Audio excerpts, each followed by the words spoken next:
आज भले ही ऋषभ पंत नाजुक स्थिति में हॉस्पिटल में पड़े हैं और बहुत ही बेसब्री के साथ टीम इंडिया में कमबैक करने की राह तक रहे हैं, लेकिन ऋषभ पंत भारतीय अंतर्राष्ट्रीय क्रिकेट का वो चमकता हुआ सितारा है जिसने अपने जीवन में बहुत सी आंधियों और अंधकारों को गुजरते हुए देखा है, लेकिन उसकी रोशनी कभी कम नहीं हुई। ये सितारा आज भी उसी चमक के साथ भारत के आसमान में रोशनी बिखेर रहा है और हाल ही में हुए हादसे में उन्होंने जिस तरह के जज्बे को दिखाया है, इससे पूरी तरह ये साबित हो जाती है कि वो भारत में जोश और जज्बे का मिसाल है और कठिन से कठिन समय भी उसको तोड़ नहीं सकती है। आखिर ऋषभ पंत में कहां से आई इतनी हिम्मत और कैसे बना वो टीम इंडिया का सुपरस्टार, आज हम जानेंगे इन सारी बातों को अपने एक अलग अंदाज में। नमस्कार दोस्तों, आप देख रहे हैं क्रिकेट स्टार अर्जुन के एक स्पेशल एपिसोड कहानी ऋषभ पंत के संघर्ष की। 4 अक्टूबर 1997 यही वो दिन होता है जब उत्तराखंड के रुड़की शहर में पिता राजेंद्र पंत और मां सरोज के घर में दूसरी संतान का जन्म हुआ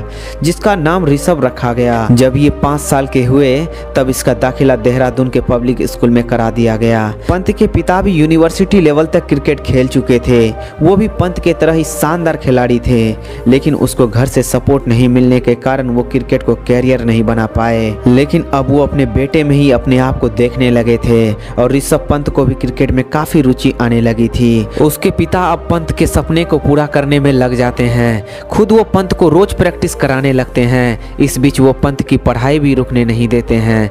पंत का खेल भी अब धीरे धीरे इम्प्रूव होते जा रहा था, लेकिन तभी उसके पिता को एक आभास होती है कि ऐसे में पंत एक अच्छा क्रिकेटर नहीं बन पाएगा, जिसको लेकर अब वो पंत के लिए एक अच्छे कोच के तलाश में जुट जाते हैं और 12 साल की उम्र में पंत का एडमिशन दिल्ली के सोनट क्रिकेट क्लब में करा देते हैं, जहां पंत को सप्ताह में 2 दिन शनिवार और रविवार को प्रैक्टिस करने जाना पड़ता है। दिल्ली में उसके रहने का कोई जगह नहीं था, पिता की आर्थिक स्थिति भी इतनी अच्छी नहीं थी कि पंत कोई रूम लेकर वहां रह सके। पंत के छोटे होने के कारण उन्हें अकेला रखना भी एक रिस्क था।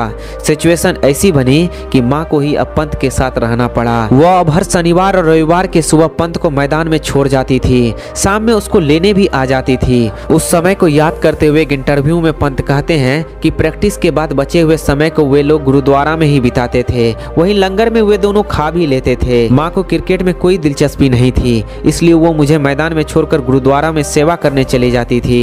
इस तरह पंत ने दिल्ली में कई दिन बिताए, जहां कोच तारक सिन्हा की निगरानी में उनके खेल में काफी सुधार आने लगा था। यहीं पर पंत पहली बार आशीष नेहरा से मिले थे। उसके कोच तारक सिन्हा कहते हैं कि आशीष नेहरा जब सोनट क्रिकेट क्लब में आए थे तब उन्होंने पंत को पहली बार देखते ही कह दिया था ये लड़का एक दिन बड़ा क्रिकेटर बनेगा। ऋषभ अपने स्कूल टाइम से ही एक आक्रामक बल्लेबाज हैं, क्योंकि स्कूल लेवल में 10 से 15 ओवर के ही मैच होते थे, जिसमें पंत को बल्लेबाजी करने का बहुत मौका नहीं मिलता था।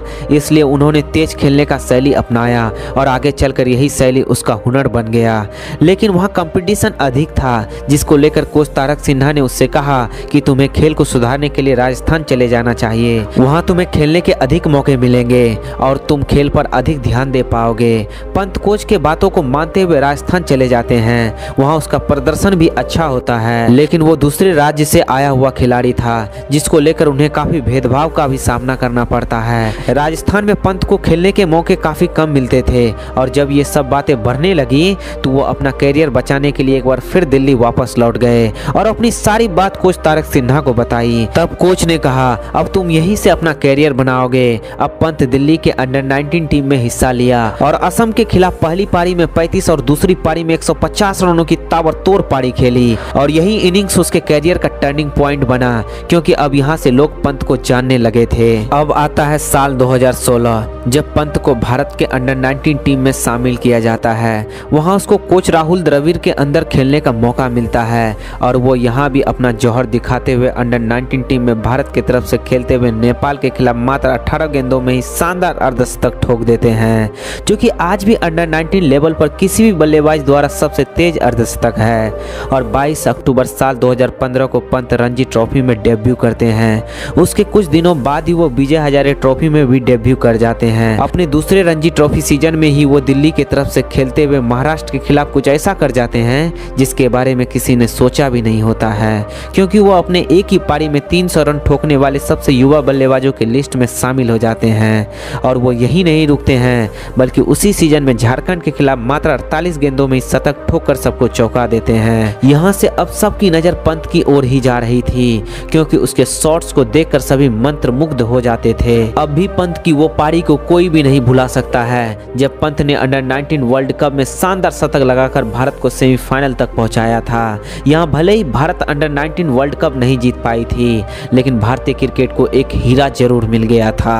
अब सबकी नजर होती है उसके IPL परफॉर्मेंस में, लेकिन यहाँ भी वो अपने तीसरे ही मैच में दिल्ली की तरफ से खेलते हुए गुजरात लायंस के खिलाफ मात्र 40 गेंदों में ही 69 रनों की पारी खेलकर अपना लोहा मनवा लेते हैं। यहाँ भी अब सब उसके बल्लेबाजी का मुरीद होने लगते हैं और वो एक से एक शानदार पारी खेलकर सबको मोहित कर लेते हैं। साल 2017 जो कि उसके जीवन के लिए सबसे अच्छे सालों में से एक थे, क्योंकि यही वो साल था जब उसका भारतीय टीम में डेब्यू हुआ था। वह मात्र 19 साल की उम्र में ही इंग्लैंड के खिलाफ T20 में भारतीय टीम में डेब्यू करते हैं और इसी के साथ भारत के लिए T20 में डेब्यू करने वाले सबसे युवा खिलाड़ी बन जाते हैं। उसके जिंदगी में सबसे कठिन समय तब आता है जब एक IPL मैच खेलने के दौरान उन्हें पता चलता है कि उसके पिताजी अब इस दुनिया में नहीं रहे। ये सुनकर पंत पूरी तरह स्तब्ध हो जाते हैं, लेकिन वो हिम्मत नहीं हारते हैं और अपने पिता के दाह संस्कार के लिए घर रवाना हो जाते हैं और अपने पिता का दाह संस्कार करते हैं। इस सिचुएशन में कोई आम इंसान होता तो कुछ दिन घर में जरूर रुकता,